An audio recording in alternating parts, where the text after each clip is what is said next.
Amém, meus irmãos. Você está feliz? Amém.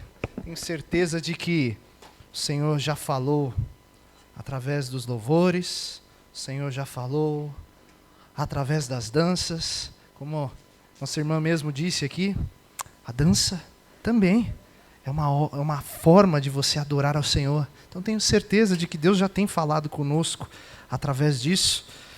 E eu tenho certeza que neste momento Deus falará ainda mais. Amém? Quero me apresentar. Deixa eu só me arrumar aqui. Aí, garoto. Quero me apresentar. Meu nome é João Vitor. Sou assessor de jovens aqui do Campo de Santana. E é uma alegria imensa estar com os irmãos aqui nessa noite. É uma alegria imensa porque, assim como vocês já ouviram aqui de pouquinho em pouquinho, este dia não foi pensado numa noite assim, nessa semana, não. Isso vem desde um ano atrás, a gente trabalhando e pensando sobre isso. E na assessoria de jovens agora, atuando, eu tenho trazido durante esse ano também mensagens focadas para trazer a reflexão sobre quem Deus é de verdade.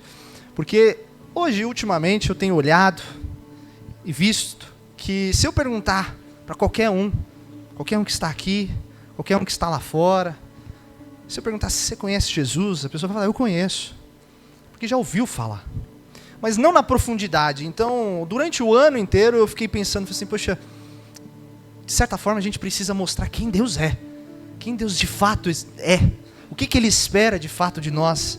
E quando a gente pensou sobre este tema, a colheita, eu, desde o início, já venho me preparando, orando, porque é um tema que eu falo que ele é um tema delicado, um tema importante, um dos pilares da nossa fé, mas é um tema que é importante nós conversarmos, né?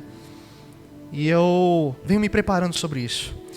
E antes de eu entrar, eu gostaria já de fazer um exercício com você, tá? Antes da gente começar a falar sobre isso. Eu queria um pouco da sua imaginação, tá bom? Gastar aqui imaginação. Vou fazer pergunta, mas não precisa responder. Você traz essa pergunta para você, responde no seu interior, tá? Mas eu quero que você fique imaginando comigo.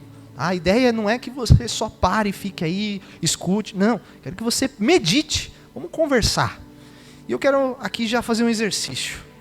Você já parou para pensar que tudo o que nós fazemos, tudo o que você faz, tem um destino final? Por exemplo, nós estamos falando sobre a colheita. Se você ver aqui, temos trigos, né? O agricultor, vamos pensar nele. Quando o agricultor ele planta só porque ele quer plantar? Ah, deu vontade aqui, vou plantar, vou fazer aqui um terreninho aqui, vou ficar plantando porque eu quero. Não. O agricultor, quando ele planta, ele tem um motivo e ele tem um fim. Ele espera a colheita. E aí ele acorda cedo, prepara a terra, lança a semente, rega, cuida, tira o mato, espanta pássaro. E de pouco em pouco ele vai cuidando, porque ele sabe que ao fazer isso, chegará o dia da colheita. Vamos sair aqui do âmbito e vamos entrar em algo mais próximo da gente. O estudante. O estudante, quando ele se matricula, por exemplo, na faculdade, ele faz isso porque ele quer? Não. Não é porque, nossa, como eu amo estudar.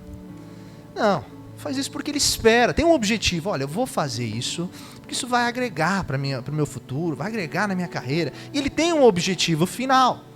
Vou ficar aqui 3, 4, 5 anos, às vezes até mais. Mas vai ter um fim. E o fim é o meu diploma, o fim é eu estar ali, no meu trabalho, bem posicionado. E aí o estudante, o que ele faz?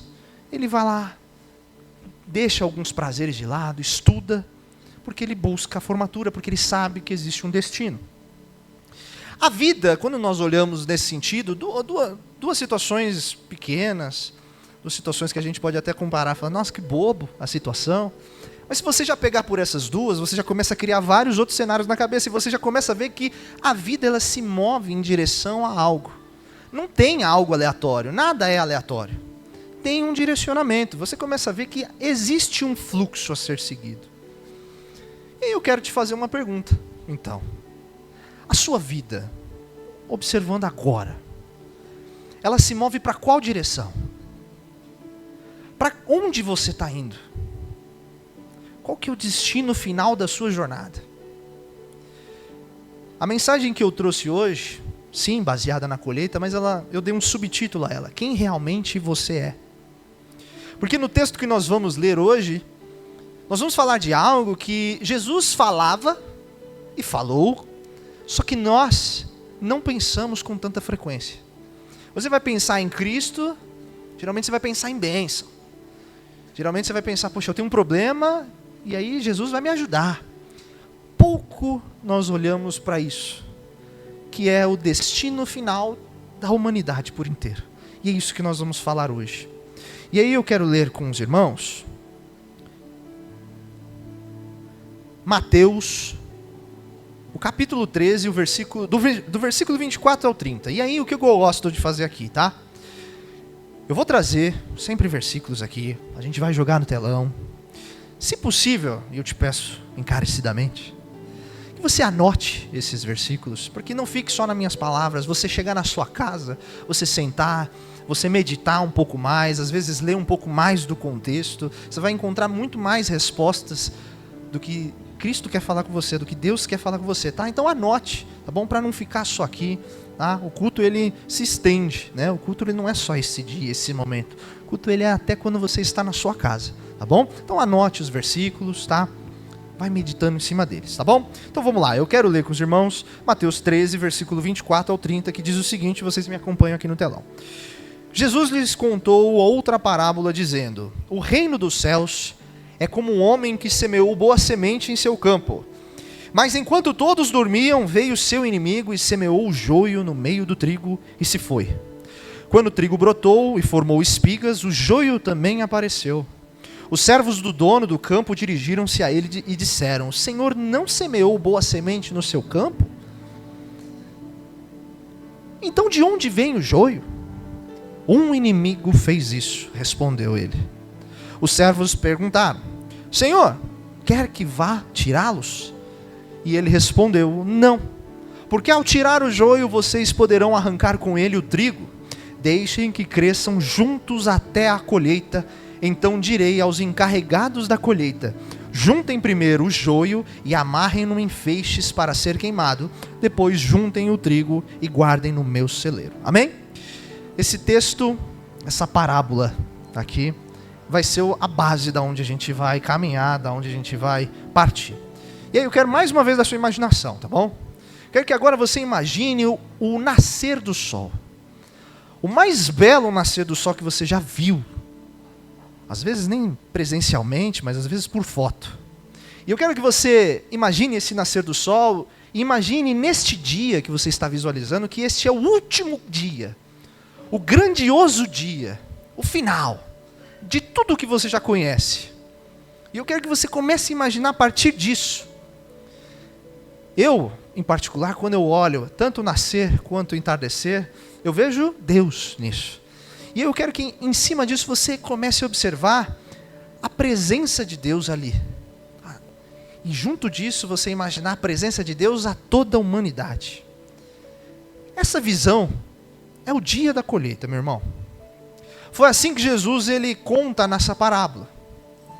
Parábolas eram histórias que Jesus ele contava e eram histórias simples do cotidiano das pessoas. Coisas simples, por exemplo, a gente falou sobre a agricultura aqui. E elas tinham um intuito muito fácil. Elas tinham o intuito de ser simples no entendimento.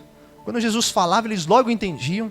Já entendiam até o desenrolar das coisas, porque eram do cotidiano. Então elas tinham o intuito de ser simples, mas Jesus ainda contava coisas do reino de Deus através da parábola. Essas histórias elas não eram só histórias jogadas ao léu. Eram histórias com o intuito de mostrar o que é, na profundidade, o que é o reino de Deus. Mateus 13, que a gente leu aqui, a gente leu só um pedaço, mas ele tem várias parábolas. E nessa história em particular, a gente está falando sobre um fazendeiro que semeou trigo no campo. Simples. Ele foi lá, tinha um campo, na visão de colher no final o seu trigo, ele foi lá e semeou o trigo. Só que, depois de um tempo, quando ninguém viu, veio o inimigo E isso era normal, porque, como eu falei, as histórias eram do cotidiano, era normal naquele tempo. Tinham pessoas que tinham inveja. E elas lançavam, de fato, o joio, que é erva daninha, só para prejudicar a colheita, a plantação. E aí veio um inimigo e lançou esse joio, essa erva daninha. Ele lançou, sem que ninguém percebesse, ninguém viu. Quando, no decorrer da situação, aqui a história ela é muito breve, mas ainda tem-se um tempo. Quando passa-se um tempo, as sementes, se elas começam a florescer, as plantas começam a crescer e eles percebem que tem algo estranho ali. Eles percebem que uma ou outra não parece muito trigo. Parece mais um joio mesmo. E aí, nessa dúvida, eles vão até o fazendeiro e falam assim, você não tinha plantado coisa boa aqui? Não era só semente de qualidade que o senhor tinha colocado? Da onde vem o joio? Da onde vem isso tudo? E aí o fazendeiro ele fala simplesmente, foi um inimigo. Era natural isso acontecer. E aí os servos falam assim, beleza, vamos arrancar então? Vamos tirar esse joio agora? E aí, surpreendentemente, o fazendeiro fala assim, não, vamos deixar. Vamos deixar até que a colheita venha, porque aí sim vai ser fácil de distinguir o que é joio e o que é trigo. E aí a gente recolhe o joio, joga fora, queima, né, para não ter mais produção disso, e pega o trigo e guarda. Pegando o gancho aqui, do início, quando eu falei para você imaginar o último dia, esse grandioso dia da história da humanidade, aí você pode estar se perguntando assim, ok, da onde você tirou essa ligação? Da onde você acha que Jesus estava falando de um fazendeiro e ele está querendo falar sobre o fim? Para mim é só uma história de um fazendeiro qualquer. E o legal aqui é que Jesus, ele nesta parábola, uma delas, ele não deixa a gente ficar nessa dúvida.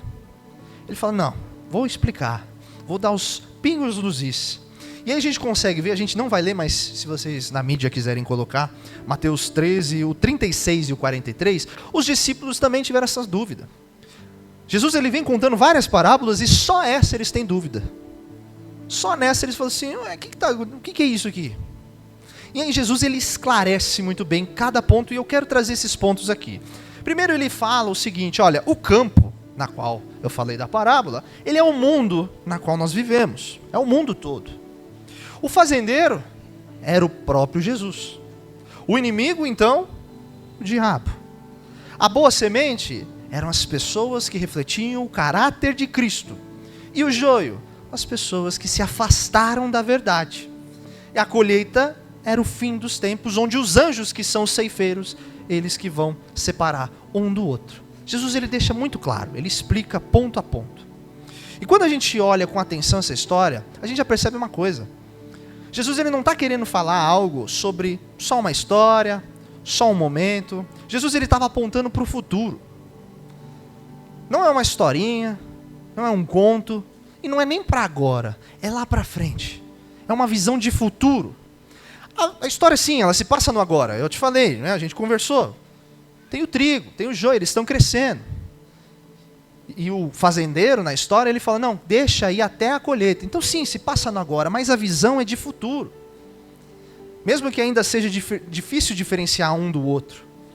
O foco de Jesus ele não está no presente, ele está na colheita, no que virá acontecer. Ou seja, não é simbólico. Não é só uma questão espiritualizada. É real. É o fim. É o momento em que a história ela encontra o seu desfecho. Toda história tem um começo, um meio e um fim. Não seria diferente. Essa história ela tem um fim. É o fim desta era. Como Jesus mesmo ele destaca lá na descrição da parábola. Só que o que eu quero deixar aqui com muita clareza. A colheita ela não depende de nós. Olha só que interessante. Não depende de nós. Não é o papel da igreja, por exemplo, purificar o campo. Não é. É Ele, é o Senhor, que fará a clareza, que trará a clareza onde tem ambiguidade. Só que é no dia dessa colheita. É nesse futuro que virá, onde não vai ter mais espaço para eu achei que eu estava ali, eu achei que eu estava bem. Não vai ter mais espaço para e se, talvez, não. Não tem. O que vai contar naquele dia que virá, não é o que a gente parecia ser, mas o que de fato a gente era diante de Jesus, na frente dele. Na história, se nós voltarmos agora com a descrição, os filhos do reino, as pessoas que estavam ali, refletiam o caráter de Cristo, vão resplandecer com a glória de Cristo, não por mérito, não porque fez algo legal, fez algo bacana, não, é pela graça, mas refletirão a luz de Cristo, estarão livres das sombras, dos medos, da tristeza. Mas e os que não pertencem a Ele, então? Não estarão com Ele, não estarão com Cristo, estarão separados daquele que é a própria vida, daquele que é a própria luz, daquele que é o próprio amor. E é justamente isso que a história ela quer falar, é justamente isso da onde Jesus ele quer chegar. Ele nos faz enxergar isso. Não tem a pior tragédia lá na colheita de descobrir que você nunca pertenceu ao campo de Cristo. Você nunca foi dele. Não tem uma pior tragédia do que pensar nisso. Essa parábola, essa história, não é só uma história. É um espelho. É um ponto urgente para a gente. De analisar, olhar no nosso interior e falar, quem sou eu? Quem é você hoje? Só que eu trago uma boa notícia. Ainda existe tempo. Existe um tempo de descobrirmos para onde estamos indo. Qual caminho estamos trilhando. Existe tempo para descobrir se somos trigo. Mas o mais importante disso tudo é entender que essa busca ela não é feita por medo. Ninguém aqui está falando de medo. Sabe por quê? Porque quando você ama alguém, aí pode ser marido, esposa, namorada, um ente da família. Quando você ama alguém de verdade, você não quer estar ao lado dela, aonde quer que ela esteja. Às vezes é até triste. Eu lembro um dia que iam fazer uma festa surpresa para mim, eu não fazia ideia. E aí falaram assim, eu vou lá na igreja. E eu sabia que ia ter um pessoal aqui. E eu queria muito. Eu falei, peraí que eu vou me arrumar. O pessoal pegou. Meu pai abriu, pegou, saiu com o carro, fechou. Fiquei tristão em casa. Fiquei chateado mesmo. Eu falei, caramba, eles não me querem do lado deles, né? Olha que sacanagem. Então quando a gente olhando assim no relacionamento humano, quando a gente ama alguém, a gente quer estar do lado dela. Se eu amo a Cristo, não é por medo que eu quero estar lá. É porque eu amo. Não me vejo em outro lugar senão do lado de Cristo. Então essa escolha é feita por amor, não por medo. Isso se aplica a Jesus. Quero fazer de novo perguntas, juntar. Quem sou eu? Para qual direção a minha vida está se movendo? Para responder essas perguntas, para a gente entender melhor, não podemos ficar só presos na parábola do joio e do trigo. Não dá. Essa parábola, como a gente falou, é uma visão futura. Para a gente compreender, então, essa parábola, a gente precisa até entender coisas, por exemplo, como a colheita. O que é a colheita? Como é que se chega até a colheita? Fácil. Vamos olhar do ponto de vista humano? Eu não sou um agricultor, né? Então eu fiz uma pesquisa muito rápida, juntei muitas coisas e trouxe aqui 4 pontos. E aí a gente vai de trás para frente, né? Antes da colheita, que já é o fim ali, já deu tudo certo, vem o quê? A maturação. A maturação é o momento que as flores começam a dar frutos, indícios de frutos. Se você já viu, por exemplo, na natureza, flores com aquelas bolinhas, né, pequenas, já começando ali, você já percebe, olha, está maturando, vai começar a dar fruto. Ainda não deu frutos, vai dar. Ainda não é o momento de tirar. Mas significa que algo está dando bom, né? Está dando certo. Então vai vir. Então vem a maturação. Antes da maturação, vem o quê? Vem o crescimento. Que é o momento que a planta ela vai começar a criar raiz, vai começar a criar caule, ramos, ela vai começar a se fortalecer para chegar na maturação. Então, colheita, maturação, crescimento e antes do crescimento, o plantio. O plantio é o estágio inicial, preparação do solo e semeadura. onde nós vamos preparar e semear, preparar e semear. O que é mais extraordinário aqui é que a gente não está inventando isso. Jesus, ele fala sobre a colheita, sim, mas antes disso, ele fala também como que podemos nos tornar trigo. Para a gente poder chegar lá, a gente vai voltar um pouquinho então. Vamos sair da parábola do joio e do trigo e ir para uma parábola que é uma das conhecidas, a parábola do semeador. E a gente não vai para muito longe não, continuamos em Mateus 13, a gente só volta um pouquinho. Agora eu quero ler com os irmãos do versículo 3 ao 8, tá? Mateus 13, do versículo 3 ao 8. Diz o seguinte: Então lhes falou muitas coisas por parábolas, dizendo: O semeador saiu a semear. Enquanto lançava sementes, parte dela caiu à beira do caminho, e as aves vieram e a comeram. Parte dela caiu em terreno pedregoso, onde não havia muita terra, e logo brotou, porque a terra não era profunda. Mas quando saiu o sol, as plantas se queimaram e secaram, porque não tinha raiz. Outra parte caiu entre espinhos, que cresceram e sufocaram as plantas. Outra ainda caiu em boa terra, deu boa colheita a 100, 60 e 30 por um. Amém? História simples também. Um agricultor sai para semear. E nessa saída, ele começava a lançar suas sementes e algumas caíam. Porque era normal, pegava as sementes, enchia a mão, algumas poderiam cair. Nessa história, ele estava indo e elas começaram a cair. Algumas, na verdade, caíram à beira do caminho. Outras caíram no solo rochoso, outras nos espinhos e outras em terra boa. Longe da multidão, já não tinha mais ninguém, porque Jesus ele ficava rodeado. Longe da multidão só estava Jesus e os discípulos, e eles também pediram para que Jesus explicasse isso, falasse um pouquinho mais. E Jesus ele vai direto ao ponto. Aqui, a semente é a palavra de Deus. A semente aqui é quem Deus é. O que Ele está fazendo no mundo. E os diferentes tipos de solo, então? Aqui que nós nos encaixamos. Os solos são as diferentes condições que o nosso coração pode se encontrar. Ele pode estar por aí. E eu quero avaliar um por um. Vamos primeiro pelo solo à beira do caminho? Ele representa aqueles que ouvem a mensagem, mas só por cima. A mensagem, ele vem aqui, entra nesse ouvido, sai pelo outro. Fica ali, só no raso. Não tem espaço. Esse tipo de solo, esse tipo de coração, pode ser, por exemplo, pessoas que estão endurecidas pela dor. Pessoas que estão endurecidas pelas decepções. Muitas vezes também fechados pelo orgulho. Às vezes por orgulho eu não preciso disso.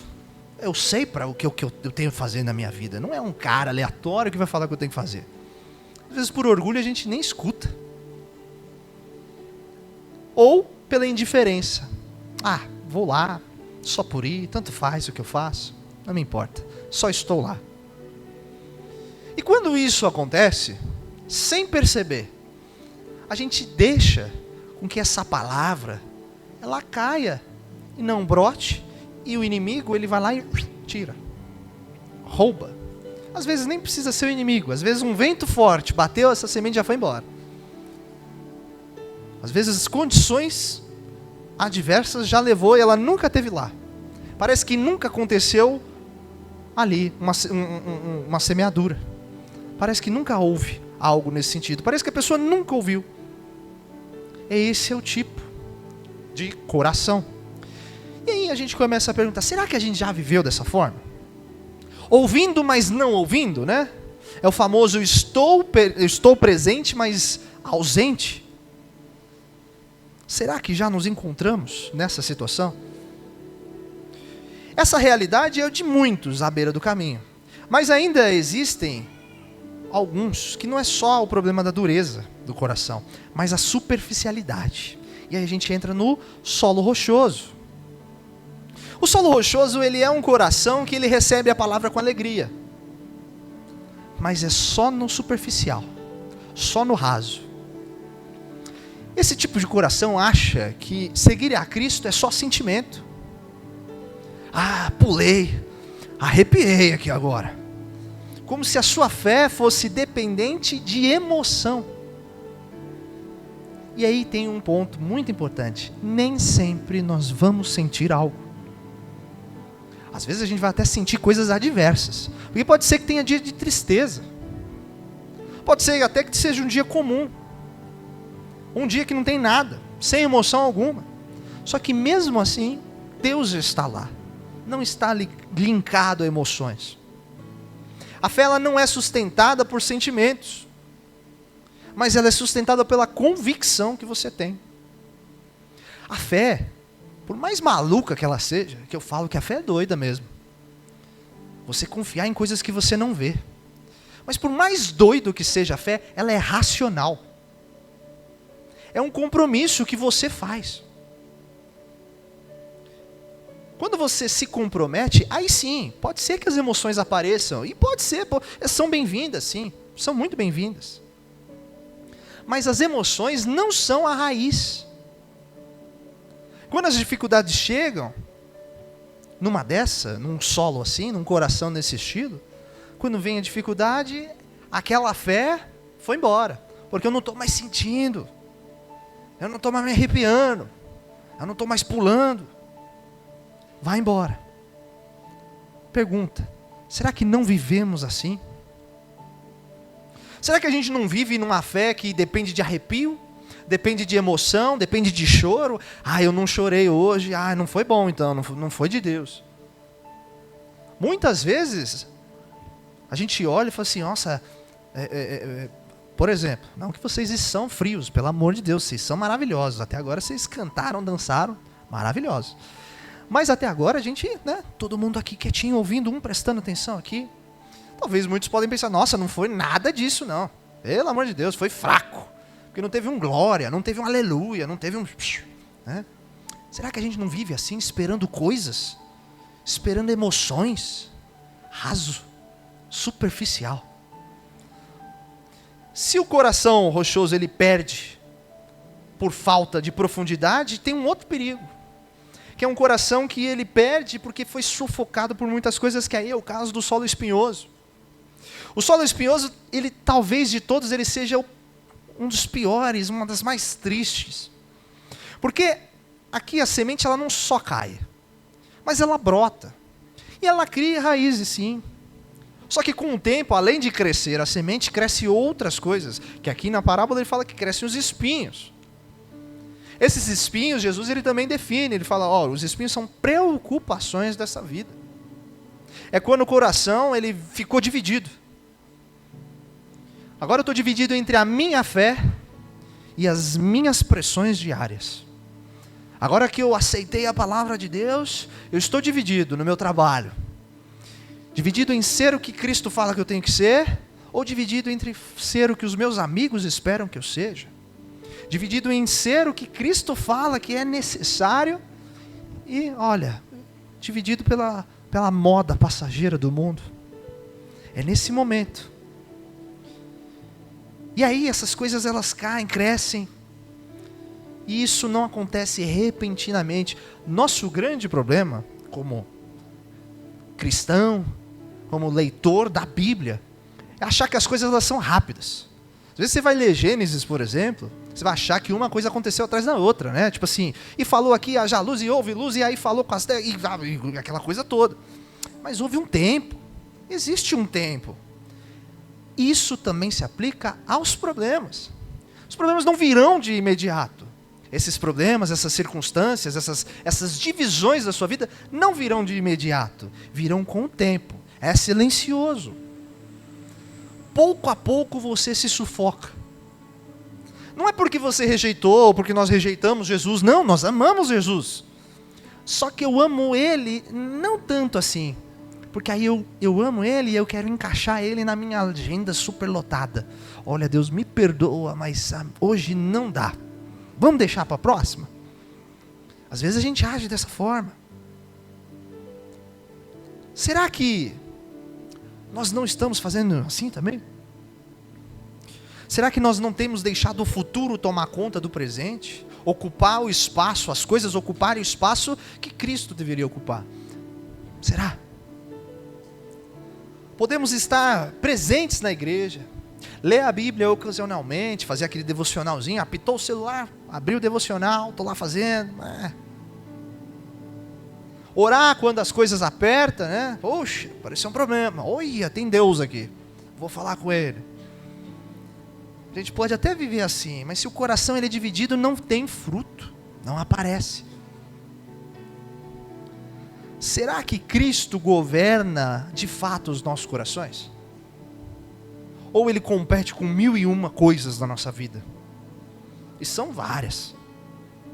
Se o coração espinhoso, o solo espinhoso, ele sufoca a palavra por meio das distrações, tem um coração, tem um solo que frutifica, e é o caso da boa terra. A boa terra aqui, a palavra não é só ouvida, mas ela é entendida, ela é recebida, ela é guardada num coração que está preparado e receptivo. Esse é o ponto importantíssimo. Receptivo. Não existe somente, não está ali, mas ela produz. A vida dessa pessoa, ela se transforma na evidência viva da transformação que o reino de Deus fez na vida dela. Isso é manifestado de várias formas: atitudes, escolhas, palavras, frutos visíveis. É assim que a gente chama, frutos visíveis. E um ponto importante aqui, que a parábola ainda traz, é que nem toda boa terra produz as mesmas quantidades de fruto. Aqui nós vimos que alguns dão 30, outros 60, outros 100. O que isso significa então? Que Deus não espera quanto você faz. Ele só espera que você produza um fruto, pelo menos. É um fruto que você produziu? Que bom. Que glória. Mas eu produzi 2. Que bom. Que glória. Eu produzi 100. Que bom. Que glória. Deus não espera mais. Só fala, o que você tem feito? E aí eu te pergunto, será que a nossa vida produz frutos? Será que no dia a dia tem sinal claro de que Cristo habita aí? Deus ele não nos chama para uma fé que ela é estéril, para uma fé que ela floresce, mas aí depois, morre. Ele espera que a nossa vida, dia após dia, ela mostre que algo aconteceu aí. Quando a gente fala que as pessoas precisam notar Cristo em você, não é para você sair falando, Cristo, aleluia, graças a Deus, glória. Não, é para as pessoas olharem para você e falar assim, tem algo diferente. O que você fez? O que você está fazendo? O que você tem feito? Você está lendo livros? O que você faz? É isso. Sinais claros. Nós devemos mostrar assim. Observando tudo isso, outra pergunta. Qual que solo nós somos? Quando a palavra, para a gente conseguir responder isso, é só observar. Quando a palavra, ela chega no teu coração, o que acontece com ela? Ela cai e fica por ele mesmo? Ou ela brota, mas só na emoção? Ou ela brota, cria raiz, mas cresce muitas coisas junto e sufoca? Ou ela brota, cresce, frutifica, cria raiz? Se nós quisermos ser solo fértil, precisamos entender o que realmente permite que a palavra floresça dentro de nós. E aí talvez você até se pergunte, tá bom, como é que eu me torno então uma boa terra então? Beleza, talvez eu tenha até me identificado aí, nesse meio aí. E eu identifiquei que a boa terra é legal. Como é que eu faço para ser isso? Como é que eu chego lá? Para entender, é só entender como que o reino de Deus funciona. E aí eu vou entrar em parábola de novo. Porque falamos do semeador, falamos da colheita. Depois da colheita, da parábola da colheita, Jesus ele conta mais 2 pequenas parábolas, que muitas vezes passa despercebida, porque elas são pequenininhas mesmo, curtas. Só que nessas parábolas ele oferece algo revolucionário sobre o reino de Deus, como é que ele funciona na nossa vida. E eu quero ler com os irmãos. Ainda em Mateus 13, aí a gente avança. Eu quero ler o 31 e o 32 por enquanto. Fala lá. E contou-lhes outra parábola. O reino dos céus é como um grão de mostarda, que um homem plantou em seu campo. Embora seja menor dentre todas as sementes, quando cresce, torna-se a maior das hortaliças e transforma-se numa árvore, de modo que as aves do céu vêm fazer os seus ninhos em seus ramos. Jesus ele ainda complementa, aí no versículo 33, vem outra. E contou-lhes ainda outra parábola. O reino dos céus é como um fermento que uma mulher tomou e misturou com uma grande quantidade de farinha, e toda a massa ficou fermentada. Duas histórias simples que nos ensinam algo muito importante. O reino de Deus ele começa pequeno, quase que invisível, só que ele cresce até se tornar dominante. O grão de mostarda ele é minúsculo. Não sei se você já teve a oportunidade de ver um, mas eu te garanto que você consegue segurar centenas de grãos de mostarda na mão, tranquilamente. Só que quando um grão de mostarda ele é plantado, é regado, cuidado, ele torna-se algo grande. Tão grande que a parábola fala que ele pode até abrigar vida. E aí, uma quantidade pequena de fermento. Quando a gente joga na farinha, a gente nem vê o fermento, já perdeu o fermento. Mas que com o tempo você percebe que aquela coisa já cresceu. Fermentou, cresceu mais do que você imaginava até. E o que isso significa aqui para nós? Significa que a transformação do coração, a transformação do solo, ela não acontece de uma vez só. Ela começa pequena. E ela começa, como eu falei, racionalmente, com uma decisão só que você pode ter na sua vida. Eu vou receber essa palavra. Eu vou deixar essa palavra entrar. Eu vou escolher ser a terra boa. Decisão curta, simples, pequena. Quando você faz uma escolha dessa, mesmo sem sentir nada, você fala assim, eu vou deixar essa palavra entrar no meu coração. Você percebe que dia após dia, mês após mês, ano após ano, você vai ver que o reino de Deus começa a crescer e tomar forma e conta de você, mas lá dentro de você. Você vai perceber que as suas escolhas elas começam a mudar. Naturalmente, as suas atitudes já são outras. Você percebe até os seus relacionamentos mudando. Os seus valores, eles mudam também. Os seus sonhos. Isso acontece de dentro para fora. É no interior. Você não vai acordar um dia, do nada, e falar assim, eu sei tudo agora. Agora eu tenho todas as respostas. Não. Mas você vai acordar e vai fazer uma escolha pequena. Eu vou orar. Eu vou perdoar alguém. Eu vou dizer não para aquele pecado. Eu vou buscar uma comunidade e me juntar a ela. São escolhas pequenas, que repetidas, regradas pelo Espírito Santo, pelo ensino da palavra, elas crescem. E um dia você vai olhar para trás, como eu, por exemplo, olho na minha vida e olho para trás e falo assim, eu não sou mais aquele cara. Eu não sou mais aquela pessoa. Hoje eu olho no espelho e falo assim, o reino de Deus toma conta de mim. O reino de Deus faz parte do meu ser. E esse cuidado, esse processo, ele requer cuidado. E um cuidado certo. Uma semente, ela não cresce sozinha, não cresce sem água, não cresce sem nutriente. O que isso significa? Nós não vamos crescer sem o ensino. A terra boa, ela não é só um coração aberto. Não é só isso. A terra boa, ela é um coração que ela continua aberto. Mesmo já tendo recebido a semente. Ela continua aberta, permitindo com que o Espírito Santo trabalhe. Voltando ainda um pouco sobre a agricultura, deve-se cuidar do solo constantemente. Porque às vezes pode criar umas ervas daninhas, como a gente comentou, e a gente tem que arrancar. Às vezes cai pedra, tem que tirar. Tem que deixar o solo, nosso coração igualzinho.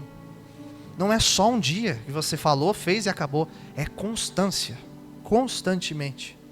E aí talvez você até comece a entender. Para me tornar trigo, não é só Não quer dizer, não é sobre eu ser perfeito antes de eu vir a Deus. Para eu me tornar trigo é sobre eu permitir que Deus comece fazendo algo. É eu admitindo que eu sou duro, que eu sou difícil, que eu não sou fácil. E orando para que Deus me torne mais fácil, mais maleável. É sobre admitir que a minha fé está rasa. Meu irmão, não é errado você olhar e falar assim, eu estou aqui, cara.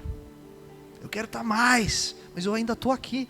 É normal, é natural. É bom você olhar e falar assim, eu estou raso, preciso me aprofundar.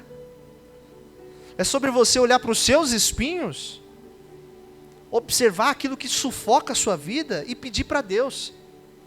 Fala assim, arranca isso da minha vida. Remove, me ajuda a tirar isso daqui. E com tudo isso em mente agora, vamos voltar um pouquinho de novo. De novo para a parábola do joio e do trigo. A gente falou, os servos eles olharam, viram o joio e falaram assim, vamos arrancar? E é natural, né? A gente até tem um bordão, né? Arrancar o mal pela raiz, né? Você viu o mal? Arranca pela raiz, vamos tirar. Faz sentido até. Faz sentido. Se tem algo ruim, por que eu vou deixar crescer, né? Só que o fazendeiro ele fala assim, não. E até espanta um pouco eles, porque, poxa, vamos deixar crescer? É perigoso. Eu não sei se eu comentei, mas o joio, se for junto com o trigo, a semente do joio, ela causa mal, pode até intoxicar. Então era perigoso. E eles ficaram, vamos deixar? O fazendeiro está falando para deixar. Isso tudo porque nos estágios iniciais de crescimento do joio e do trigo, eles se parecem demais. As suas raízes ficam entrelaçadas. Se você tentar arrancar o joio, naturalmente você vai arrancar um trigo junto.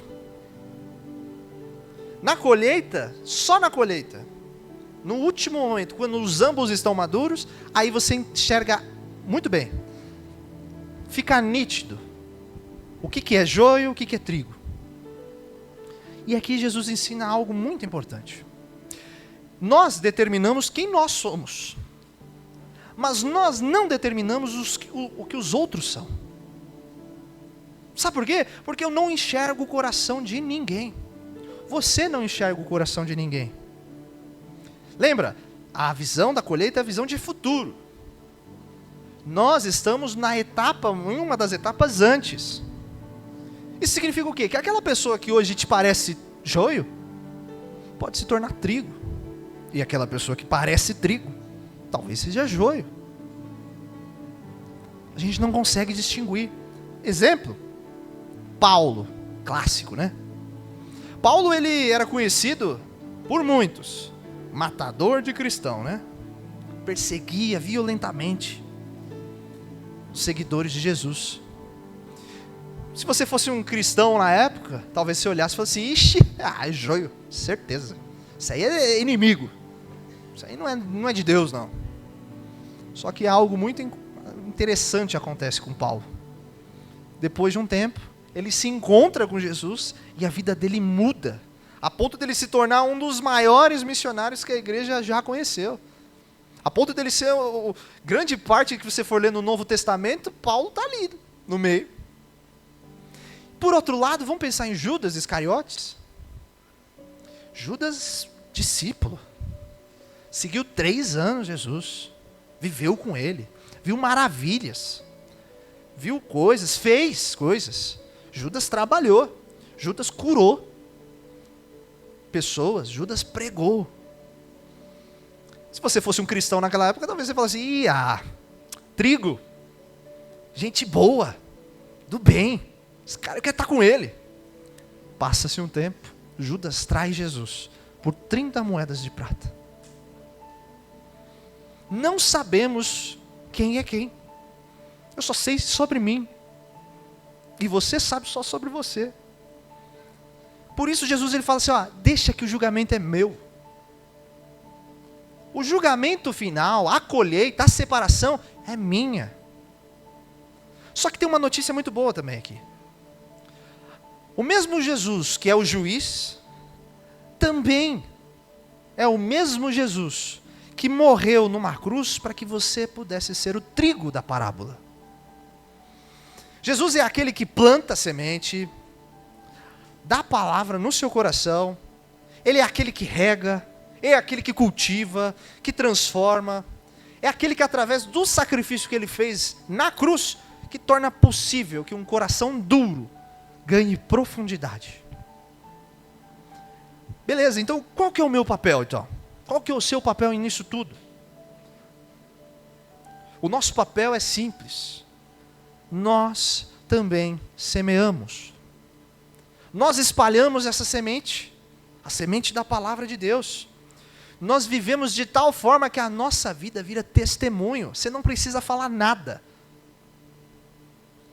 Nós amamos, nós servimos, nós oramos, nós investimos uns nos outros. Eu gosto de falar desta igreja aqui em específico, que nós criamos ao longo deste ano um vínculo tão gostoso uns com os outros, que um serve ao outro, nem precisa falar. Principalmente nos nossos cultos de sábado que fazemos aqui, que é a base. No fim, às vezes eu vejo pessoas que nem estavam, já estão varrendo, pessoas já arrumando ali o final, para tudo ficar bonitinho, um servindo o outro, porque é assim. Quando Cristo reflete na minha vida, eu faço, eu amo, eu oro. E quando a gente fizer isso, a gente tem que lembrar de uma coisa muito importante, tem que lembrar da mostarda, tem que lembrar do fermento. Não despreze os começos pequenos. Não tem nada que, isso não vai valer, não. Não. Não despreze, não despreze. Uma semente de mostarda é o suficiente para te tornar árvore. O pouco de fermento é o suficiente para transformar toda a massa. Coisas pequenas nas mãos de Deus se transformam em algo que transforma vidas. Não precisa ser grandioso. É pequeno, Deus usa. Mas nós continuamos semeando em boa terra e em terra ruim, porque nós não sabemos qual é qual. Nós amamos os nossos vizinhos, que não conhecem ao Senhor, sabendo que hoje até pode ser joio, mas talvez vire trigo. Nós temos paciência com aquele irmão, aquela irmã, que está lutando, está difícil para ela. A vida dela está numa batalha. A gente tem paciência com ela, porque a gente sabe que nós também estamos em processo, ou já passamos de um processo parecido. Talvez hoje você já perceba um pouco que a sua vida ela tem sido como um solo duro, ou um solo raso, ou um solo cheio de espinho. Talvez você já até tenha ouvido a mensagem de Cristo, mas nunca recebeu ela de verdade. Talvez você se empolgou com Cristo, mas desistiu porque não sentiu mais nada. Talvez Deus não seja o centro da sua vida, porque tem muita coisa, a minha agenda é cheia. Mas eu estou te falando um negócio hoje. Ainda tem tempo. Ainda tem tempo. Hoje o tempo é de semeadura, não da colheita. A sua história não acaba agora. É a graça de Deus ainda está ao seu alcance. Hoje você pode abrir o seu coração e falar assim: Jesus, me transforma. Faça de mim uma boa terra. Porque o evangelho é simples. Se nós crermos que somos pecadores, que Jesus morreu por mim e ressuscitou, e arrepender e decidir segui-lo, feito isso, não precisa de mais nada. Você não precisa entender os mistérios da palavra, saber de cabo a rabo aonde está escrito tal coisa. Não, o simples já te faz estar próximo de Cristo. O importante é vir, seguir a Cristo e entregar-se. E se você fizer isso, algo pequeno é plantado em você, como um grão de mostarda, como um fermento numa farinha, numa massa. É lento e é de dentro para fora.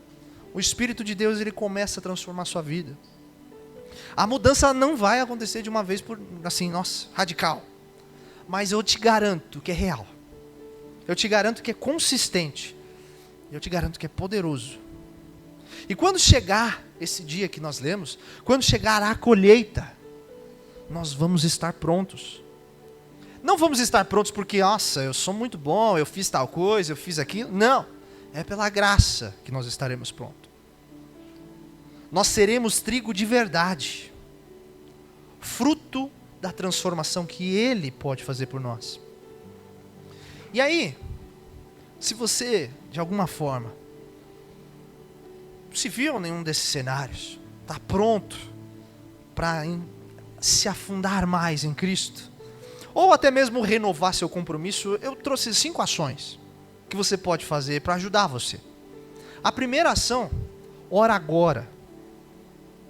Não espera aprender a falar bonito. Eu, por exemplo, eu gaguejo muito, tá? Hoje eu me controlei bem, né?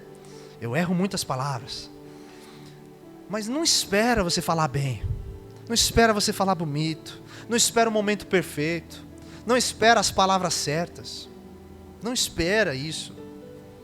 Aproveita o momento. Seja aqui agora, seja na sua casa, seja no fim, enfim. Ore no seu coração. O que é oração? Conversa. Ah, mas eu não sei orar. Sabe? Você sabe conversar com alguém? Sabe. Então você sabe falar com o Senhor. Simples. Só você, Senhor, me perdoa. Senhor, me transforma. Senhor, me ajuda. Se você for sincero, eu te garanto, pode ser curto a sua oração. Pode ser curta. Se você for sincero, você acabou de nascer de novo. Se você virar para Deus e falar assim, me ajuda, eu quero ser boa terra, você acabou de ser nascido de novo. Segundo ponto aqui. Orou? Conta para alguém. Não guarda só para você. Você não foi chamado para ser espião. Não sinta-se num ponto que eu não quero falar sobre. Fale, conte. Escolha um amigo, um líder, alguém que você olhe e fale assim, que possa orar por você e fale assim, olha, eu fiz, orei, falei com o Senhor. Conte para alguém. Terceiro ponto, encontre uma comunidade de fé. Como eu falei, uma semente ela não cresce sozinha. É necessário que nós encontramos um lugar, uma igreja local, que a palavra ela seja ensinada com fidelidade, com amor, para a gente ter amigos que nos fortaleçam. Eu gosto, por exemplo, daqui, quando a gente vem, porque a gente é unido, um ajudando o outro, um fortalecendo o outro. Encontre um lugar para você ser fortalecido. Quarto ponto, alimente-se da palavra. Começa a ler a Bíblia, não só por cima. E eu vou te falar um negócio, não leia rápido. Pega um versículo, 2, enfim, o que é legal na Bíblia, a digital nem tanto, né? A minha não tem. Mas geralmente nas impressas, se você for ver, ela tem temas dentro do capítulo. Se você for ver, por exemplo, Mateus 13 que a gente leu, ele fala, aqui, parábola do semeador. Depois ele coloca um título, parábola do joio e do trigo. Leia talvez só isso, mas leia. Comece a ler diariamente, mesmo que de pouquinho em pouquinho. E o que eu te peço é que não só leia como uma leitura científica. Não como se você estivesse lendo um jornal. Mas leia e tente entender o que está acontecendo. Assim, por que isso aqui? Traga dúvidas. Traga situações e comece a responder olhando o livro. E peça, principalmente, para que Deus fale com você através da palavra. A fé, ela cresce quando ela é nutrida. Uma semente, ela cresce quando é regada. Aqui é a mesma coisa, a gente só vai ser nutrido se regarmos com a palavra. E o quinto ponto. Identifique os seus espinhos e arranque. Quais hábitos, quais preocupações, quais pecados estão competindo com Deus na sua vida? A gente sabe. Escolhe um passo de cada vez, escolhe um e muda. E depois terminou, vai para o próximo e vai devagar, um por um. Vai ter tropeço, mas eu te garanto, continue avançando, não pare. A vida cristã, ela é sobre direção consistente, não perfeição instantânea. Ninguém é perfeito. Todo mundo aqui está longe de ser, mas busca a perfeição. E é assim que a gente tem que ser, identificando os espinhos e arrancando eles. Eu quero fechar essa mensagem, mas a história ela ainda continua. O campo ele está crescendo, e a gente viu, a colheita vai chegar. E hoje é o dia da gente olhar para dentro e falar assim, em qual estado está meu coração? Em que situação ele se encontra? Que tipo de solo eu estou sendo? Que tipo de solo eu quero ser?